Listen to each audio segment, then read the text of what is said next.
ہمارے چینل میں خوش آمدید۔ چلیں شروع کرتے ہیں آج کی کہانی۔ میرا نام حارث ہے۔ میں اپنا گاؤں چھوڑ کر شہر آیا تھا تاکہ میں وہاں سکون کی سانس لے سکوں۔ ساری زندگی میری ذمہ داریاں نبھاتے نبھاتے گزری تھی، وہ ذمہ داریاں جو بچپن میں ہی بہت چھوٹی عمر میں میرے کاندھوں پر ڈالی گئی تھیں۔ جب میرے ابا کی وفات ہوئی تھی تو ان کی جو ذمہ داریاں ادھوری چھوڑ گئے تھے وہ سب میرے ذمہ آئی تھیں۔ وہ سب نبھاتے نبھاتے میری آدھی عمر نکل گئی تھی۔ اب اس دنیا میں نہ میری ماں تھی نہ باپ، اور ایسا لگتا تھا نہ کوئی اور رشتہ دار بھی ہے۔ اور سچ ہی تو ہے، میرا تو کبھی کوئی نہیں تھا، بس میں سب کے لیے ایک پتلا بنا رہا۔ ویسے تو جب میں پیدا ہوا تھا اماں اور بابا کا بہت لاڈلا بیٹا تھا، لیکن جیسے جیسے زندگی آگے بڑھتی گئی ان کے لاڈلے کو بڑی مشکلات کا سامنا کرنا پڑا۔ میں 5 سال کا تھا جب اماں کو کینسر جیسا موذی مرض لگا اور وہ چندی ماہ میں اس دنیا سے چلے گئیں۔ بھلے ہی اس وقت میری عمر کا وہ دور نہ سمجھی والا تھا، لیکن ماں کی ساری تکلیفیں مجھے پھر بھی یاد تھیں۔ جس طرح وہ تکلیف سے گزری آج بھی وہ خیال میرے ذہن کو اذیت میں ڈال دیتا ہے۔ پھر اماں کیا گزری، جیسے ان کا لاڈلا بیٹا کسی گھنے سائے سے نکل کر کڑی دھوپ میں آ گیا تھا۔ اماں کی موت ان کی بھری جوانی میں ہوئی تھی اور اس وقت ابا بھی خاصے نوجوان انسان تھے۔ پھر اماں کی موت کو 6 ماہ ہی ہوئے تھے تو رشتہ داروں نے ابا سے دوسری شادی کی ضد لگا دی۔ ابا فی الحال دوسری شادی کرنا تو نہیں چاہتے تھے، لیکن گھر کا اکیلا پن اور ایک بچے کی ذمہ داری کے آگے وہ بھی مجبور پڑ گئے تھے۔ اماں کا دکھ ابھی بھی ابا کے دل میں تازہ تھا، کیونکہ وہ دونوں ایک دوسرے سے شدید محبت کرتے تھے۔ میری ماں تھی ہی ایسی، نہ کبھی ابا کو کوئی شکایت کا موقع دیا، نہ ہی کبھی ان سے لڑی جھگڑی تھی، اس لیے ابا ماں سے بے پناہ محبت کرتے تھے۔ ہماری خوشحال زندگی تھی، لیکن پھر میری اماں کی زندگی اس بیماری کی نظر ہوئی تھی تو جیسے ہماری خوشیوں کو کسی کی بری نظر لگ گئی تھی۔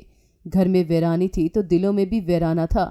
پھر رشتہ داروں کے روز روز کے چکر کے ابا دوسری شادی کر لیں، آخر انہوں نے ابا کو منایا تھا۔ پھر ابا نے گاؤں کی کسی ماسی سے رشتے کا کہہ کر رضامندی کا اظہار کیا تھا۔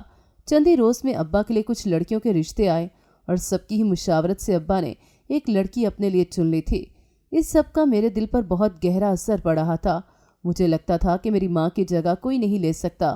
ابھی بھی میرے دل میں ماں کا غم تازہ تھا اور میں اماں کی چیزیں، ان کا گھر اور ان کا شوہر کسی اور کا ہوتا نہیں دیکھ سکتا تھا، لیکن میں اتنا چھوٹا تھا کہ نہ چاہتے ہوئے بھی کچھ کر نہیں سکتا تھا۔ بس جو ہوتا گیا میں چپ چاپ ہر چیز دیکھتا اور سہتا گیا کہ کس طرح میرے ابا کی شادی کی خوشیاں منائی جا رہی تھیں۔ مجھے بہت برا لگتا تھا کہ اماں کی موت کا غم ابھی تازہ تھا، یہ لوگ کیسے اتنی خوشیاں منا سکتے تھے، لیکن شاید وہ دکھ اب صرف میرے دل تک ہی محدود رہ گیا تھا۔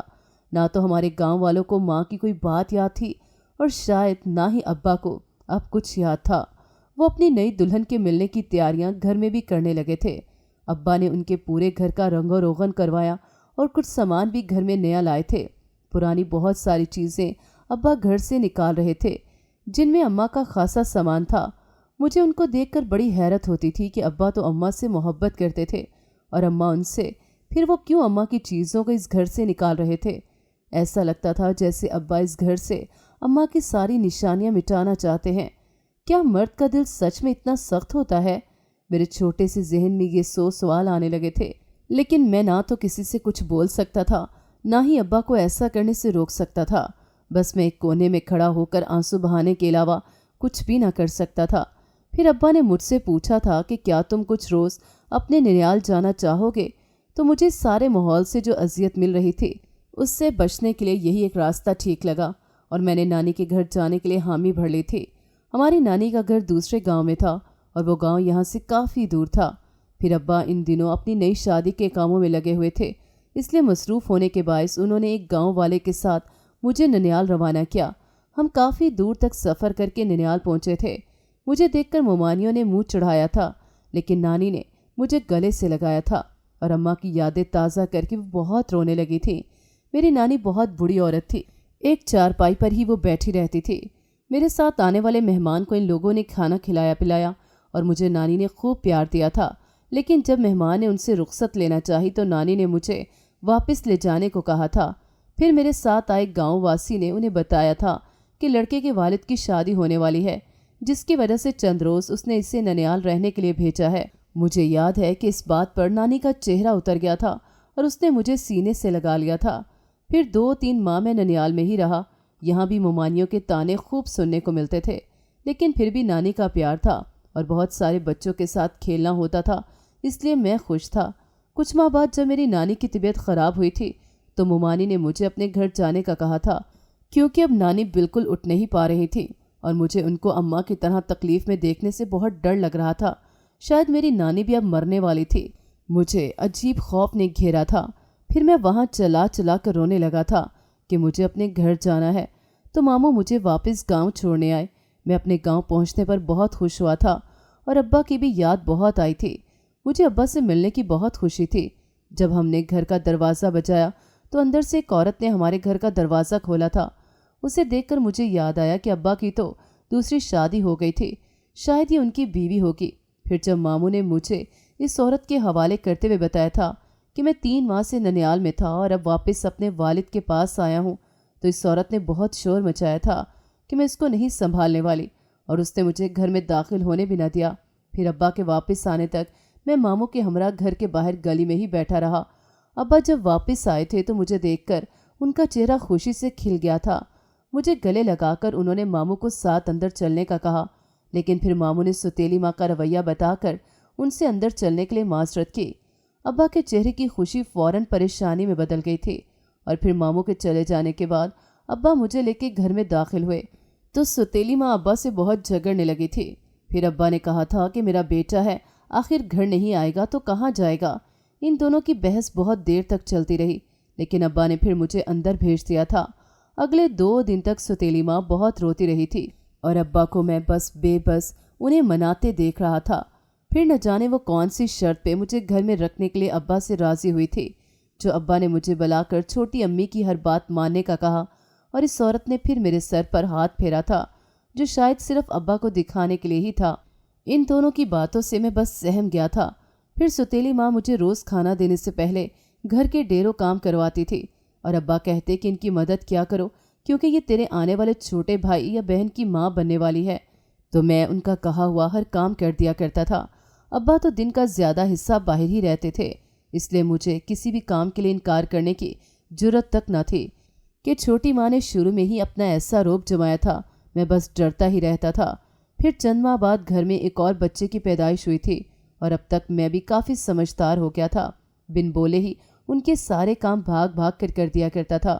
ستیلی ماں زیادہ وقت اپنے بچے کو ہی سنبھالتی تھی، تو گھر کے کام میں کر دیا کرتا تھا، جس سے اب ان کی تھوڑی بہت شاباشی مل جایا کرتی تھی، اور مجھے لگتا تھا کہ یہ میری ماں کی میرے لیے محبت ہے، اور پھر خوشی خوشی ان کا ہر حکم مان لیا کرتا تھا۔ وقت یوں ہی گزرتا جا رہا تھا، ہم سب نے ایک دوسرے کو اپنا لیا تھا۔ میں بس ان کی خدمت گزاری میں ہی خوش رہنے لگا۔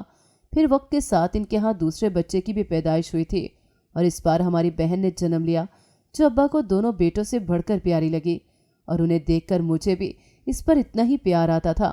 چھوٹی بہنا میں میری بھی جان بستی تھی۔ میں ان سب کو ہی اپنی کل کائنات سمجھنے لگا تھا، اور خوشیوں بھری ہماری زندگی یوں ہی گزرنے لگی تھی۔ جیسے ہم سب بڑے ہوئے تھے، چھوٹی ماں کا رویہ بہت بدل رہا تھا۔ وہ اب اپنے بچوں کے ساتھ ساتھ مجھے بھی پیار کرنے لگی تھی، اور میں بھی اب ان کی خوب خدمت کرتا تھا۔ میں باہر کے اور گھر کے سارے کام خود کرتا تھا، اور چھوٹی ماں کو خوب آرام کرنے کا موقع دیا کرتا تھا۔ ابا نے بھی مجھے سمجھایا تھا کہ انہوں نے 2 بچے پیدا کیے ہیں، تو ان سے اب گھر کے کام نہیں ہوں گے، اس لیے میں کھانا پکاتا، برتن دھوتا، گھر صاف رکھتا اور کپڑے بھی دھویا کرتا۔ مجھے بہت ڈر لگتا تھا کہ اگر چھوٹی ماں کو بھی زیادہ تکلیف پہنچی تو وہ بھی اماں کی طرح مر جائے گی، اس لیے میں خود ہی سارے کام کرتا، اور چھوٹی ماں بس چارپائی پر بیٹھی مجھے حکم دیا کرتی۔ مجھے ان کی زندگی عزیز تھی، اور بچپن سے میرے دل میں ماں کی موت کا ڈر گھر کر چکا تھا۔ میں نہیں چاہتا تھا کہ جس تکلیف سے میں ماں کی موت کے بعد گزرا تھا، وہ تکلیف پھر سے ہمارے گھر کا رخ کرے، اور میرے چھوٹے بہن بھائی بھی اس سے گزرے۔ میں ہر طرح سے ان کی خیر خواہی چاہتا تھا۔ پھر دیکھتے ہی دیکھتے زندگی کے دن گزرنے لگے تھے، اور ہم سب بہن بھائی بڑے ہونے لگے۔ اب میرے ابا بوڑھے ہونے لگے تھے، اور ان کی طبیعت اب زیادہ تر خراب رہنے لگی تھی۔ گھر کے ساتھ ساتھ اب ابا نے مجھے باہر کی بھاگ دوڑ بھی سونپی تھی۔ میں زمینوں کا حساب کتاب دیکھتا، اور آمدنی ساری آ کر چھوٹی امی کے ہاتھ میں رکھتا، پھر وہ ابا کا علاج اور گھر کا خرچ چلاتی۔ میرے چھوٹے بھائی اور بہن نے گاؤں کے اسکول سے اپنی ابتدائی تعلیم حاصل کی، اور اب چھوٹی ماں انہیں شہر بھیجنا چاہتی تھی کیونکہ میں بھی گاؤں کے اسکول سے آگے نہ پڑھ سکا تھا، تو وہ چاہتی تھی کہ ہمارے گھر سے کوئی تو آگے پڑھ سکے، اس لیے ہم نے ان دونوں کو شہر بھیجا تھا۔ ان کے جانے سے گھر میں بہت اداسی چھا گئی تھی اور ابا بھی بستر سے لگ گئے تھے۔ ذمہ داریوں سے مجھے اب سر کھجانے تک کی فرصت نہ ملتی، زیادہ محنت کرنی تھی کیونکہ چھوٹے پڑھ رہے تھے۔ گھر کے کام کے لیے میں نے چھوٹی ماں کو ایک ملازمہ لگوائی تھی تاکہ وہ خود صرف ابا کا خیال رکھیں اور ان کی دیکھ بھال میں کوئی کمی نہ آئے۔ زندگی بہت مصروف ہونے کے ساتھ ساتھ اب کافی اداس بھی ہو گئی تھی۔ چھوٹے کو ہر ماہ پہلے سے زیادہ رقم چاہیے تھی جو میں بڑی مشکلات کا سامنا کر کے پوری کر پا رہا تھا، لیکن شہر کے خرچے کا تو اس کو ہی اندازہ تھا اور ساتھ بہن کی بھی پڑھائی کا خرچہ تھا، تو انکار میں کر نہیں سکتا تھا۔ جب پیسوں کی پریشانی کی کوئی بھی بات ہوتی تو چھوٹی ماں کا چہرہ اتر جاتا تھا اور ان کے چہرے پر اداسی دیکھ کر میری جان نکلنے لگتی تھی، تو اس لیے یہ ساری پریشانیاں میں نے اپنے اوپر لے لی تھیں اور ان تک اس کی کوئی بھنک بھی نہ پہنچنے دیتا کہ کن حالات سے گزر کر میں خرچے پورے کر رہا تھا۔ یہ بس بیج تو میرے ابا کا بویا ہوا تھا جہاں سے پیسے آ رہے تھے، میں تو بس اب ایک ذریعہ بنا تھا اور میں ان کے لیے اپنی جان بھی وار سکتا تھا۔ وہ بیوی بچے میرے ابا کی خوشی تھے اور میں ان کی خوشیوں پر قربان ہونے کو تیار رہتا۔ جب میں اپنی بھرپور جوانی کی عمر کو پہنچا تھا تو میرے لیے ایک بہت بڑا امتحان ابا کی موت ثابت ہوئی تھی۔ یہ ایک ایسا صدمہ تھا جس کے ملنے سے میں بچپن سے ڈرا ہوا رہتا تھا اور اسی خوف میں نے اپنی ساری زندگی قربان کی تھی کہ کہیں میری وجہ سے تکلیف پہنچنے سے چھوٹی اماں یا ابا کی موت نہ ہو جائے۔ لیکن قدرت کا چاہا تو ہر حال میں ہو کر ہی رہتا ہے، چاہے ہم اس کو ٹالنے کی اپنی طرف سے 1000 کوششیں ہی کیوں نہ کر لیں۔ ابا کے بعد میں خود کو بے حد اکیلا محسوس کرنے لگا، لیکن اب سوتیلی ماں میرا پہلے سے بھی زیادہ دھیان رکھنے لگی۔ وہ بیچاری کوئی کام تو نہ سنبھال پاتی تھی، لیکن پھر بھی ان کے 2 میٹھے بول بھی میرے زخموں پر مرہم کا کام کر جاتے تھے۔ ابا کے بعد میں نے ان کی بیوی کی خدمت کرنا اپنا فرض سمجھا تھا اور یوں زندگی کے مزید 6 سال ابا کے بعد میں نے ان کے ساتھ گزارے تھے۔ جب تک میرے چھوٹے بہن بھائی اپنی اپنی تعلیم مکمل کر کے واپس لوٹے تب تک تو میری چھوٹی ماں بھی اب عمر رسیدگی کی طرف بڑھنے لگی تھی، لیکن اپنے بچوں کو واپس دیکھ کر وہ بہت خوش ہوئی تھیں۔ ہماری بہن بھی جوان تھی، اس کی واپسی پر ماں کو اس کی شادی کی فکر ہونے لگی۔ میں نے بھی اس کے خیال کو صحیح کہا تھا اور پھر جلد ہی ہمارے گاؤں کے ہی اچھے گھرانے میں اس کی شادی طے ہوئی تھی۔ ماں نے مجھے کہا تھا کہ اب جتنا ہو سکے بہن کی شادی کے لیے محنت کرنی ہے اور پیسہ بنانا ہے، تو میں نے پھر پیسے جوڑنے میں دن رات ایک کر دیا۔ دنیا جہان کی کوئی ایسی چیز ہم نے رہنے نہیں دی تھی جو بہن کے جہیز کے لیے نہ بنائی تھی، جس کے لیے مجھے کافی سارا قرضہ اٹھانا پڑا، لیکن بابا کی اولاد کی خاطر تو میری جان بھی حاضر تھی۔ قرضہ تو پھر بھی اتر جانا تھا۔ پھر ہماری بہن کی شادی اس گاؤں کی سب سے شاندار طریقے سے ہونے والی شادی ثابت ہوئی اور چھوٹی ماں نے اپنے داماد کو پھر ایک گاڑی تحفے میں دینے کی خواہش ظاہر کی، تو مجھے انہیں انکار کرنا مناسب نہ لگا اور میں نے ان کی خاطر ایک گاڑی لے کر دے دی، جس میں آخر گھومنا پھرنا تو میری بہن نے ہی تھا۔ بہن اپنے گھر میں خوش زندگی گزارنے لگی تھی، تو جیسے ہم سب کو سکون نصیب ہوا تھا، آج میں نے ابا کی جگہ پر ان کا یہ فریضہ بھی انجام دیا تھا اور شام کو میں ان کی قبر پر چلا آیا، جہاں ابا کے ساتھ ہی میری اماں کی بھی قبر موجود تھے۔ کچھ دیر یہاں بیٹھ کر مجھے کتنا سکون ملا تھا اور پھر میں نے ابا سے ڈھیروں باتیں بھی کی۔ مجھے یقین تھا کہ بھلے ہی مجھ تک ان کی آواز نہ پہنچ رہی ہو، لیکن ابا نے میری ہر بات سنی ہوگی اور اس کا جواب بھی دیا ہوگا۔ میں نے ابا کو بتایا تھا کہ آپ کے خاندان کو میں نے کوئی کمی نہیں دی، آپ کے بعد اپنا جی جان لگا کر میں نے ان کے لیے محنت کی ہے اور اب آپ کی بیٹی کو بھی اچھے گھر میں بیاہ دیا ہے، یقیناً آپ بہت خوش ہوئے ہوں گے۔ پھر میں نے آج پہلی بار اپنی ذات کے بارے میں کچھ بولا تھا اور ابا کو بتایا تھا کہ آپ کا بیٹا بہت تھک چکا ہے۔ ابا، اس دنیا میں مجھے پیار کرنے والے تو بہت ہیں، لیکن ایسا کوئی بھی نہیں جس کے سامنے میں اپنی تھکان ظاہر کر سکوں۔ ذمہ داریوں کے بوجھ تلے اب میں جھکنے لگا ہوں اور مجھے بھی کسی سہارے کی ضرورت محسوس ہونے لگی تھی، کوئی ایسا سہارا جس کو میری یہ فکر ہو کہ میں نے کھانا کھایا ہے کہ نہیں، میرا آرام بھی جس کے لیے ضروری ہو۔ لیکن یہ باتیں میں صرف ان خاموش قبروں کے سامنے ہی بول سکتا تھا۔ چھوٹی ماں کے سامنے بولنے سے میں ڈرتا تھا کہ ان کو اگر تھوڑی بھی پریشانی ہوتی تو ان کی طبیعت بگڑنے لگتی تھی۔ پھر مجھ سے تو وہ اتنی محبت کرتی تھی، بھلا کیسے میں ان کو بتاتا کہ میں تھک چکا ہوں زندگی کی بھاگ دوڑ میں۔ وہ تو بالکل ٹوٹ جاتی مجھے ٹوٹا ہوا دیکھ کر، اور پھر اپنے آنسو خود ہی پونچھ کر میں وہاں سے اٹھا تھا اور گھر کی راہ لی تھی۔ گھر پہنچتے تک مجھے زور کی بھوک لگی تھی، کیونکہ آج دوپہر میں بھی کچھ کھانے کا موقع نہ ملا تھا۔ راستے میں کچھ کام بھی نمٹائے تھے، اس لیے گھر تک آنے میں تھوڑی دیر ہوئی تھی،